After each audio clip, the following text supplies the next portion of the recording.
ఆంధ్రప్రదేశ్లో నిరుద్యోగం పెద్ద ఎత్తున పెరుగుతుంది. ఈ నేపథ్యంలో ఆంధ్రప్రదేశ్ పబ్లిక్ సర్వీస్ కమిషన్ ఉద్యోగ ఖాళీల భర్తీకి వార్షిక క్యాలెండర్ విడుదల చేస్తాం, 2020 జనవరిలోనే విడుదల చేస్తామని ప్రకటించింది. కానీ ఇప్పుడు 11 నెలలు గడిచిపోయింది, ఇంతవరకు వార్షిక క్యాలెండర్ ప్రకటించలేదు. వార్షిక క్యాలెండర్ని ప్రకటించి వెంటనే నోటిఫికేషన్లు సిద్ధం చేయాలని సర్వీస్ కమిషన్ని, ప్రభుత్వాన్ని మేము డిమాండ్ చేస్తాం. ఈడబ్ల్యూఎస్ ఎకనామికల్లీ వేకర్ సెక్షన్స్ సంబంధించి 10% రిజర్వేషన్లు అమలు చేయాల్సి ఉంది. ఇది రాజ్యాంగంలో చేసినటువంటి సవరణ ఆధారంగా జరుగుతుంది.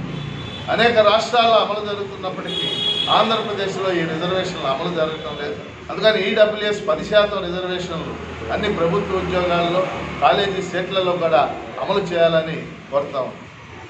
ప్రభుత్వ శాఖలలో విభజన సమయంలో 1,40,000 ఖాళీలు భర్తీగా ఉన్నాయని చెప్పారు. కానీ అది భర్తీ జరగలేదు, గత ప్రభుత్వం కూడా చేయలేదు. అందువల్ల ప్రభుత్వ శాఖల్లో ఖాళీగా ఉన్న ఉద్యోగాలన్నింటినీ భర్తీ చేయాలని ప్రభుత్వాన్ని డిమాండ్ చేస్తా ఉన్నాం. టెట్, డిఎస్సి నోటిఫికేషన్లు కూడా వెంటనే విడుదల చేయాలని కోరుతున్నాం. ముఖ్యంగా గత 3-4 ఏళ్లుగా నోటిఫికేషన్లు సరిగా లేవు కాబట్టి మరి వయోపరిమితి, ఉద్యోగాల వయోపరిమితిని 47 ఏళ్లకు పెంచాలని కూడా ప్రభుత్వాన్ని కోరుతున్నాం. ఈ అంశాలన్నింటి మీద యువజన సంఘాలు, ముఖ్యంగా DYFI, democratic youth federation of India గతంలో అనేక ఉద్యమాలు నడిపింది. డివైఎఫ్ఐ చేసే ఉద్యమాలన్నిటికీ కూడా మేము పీడీఎఫ్ ఎమ్మెల్సీలుగా సంపూర్ణ మద్దతు తెలియజేస్తున్నాం.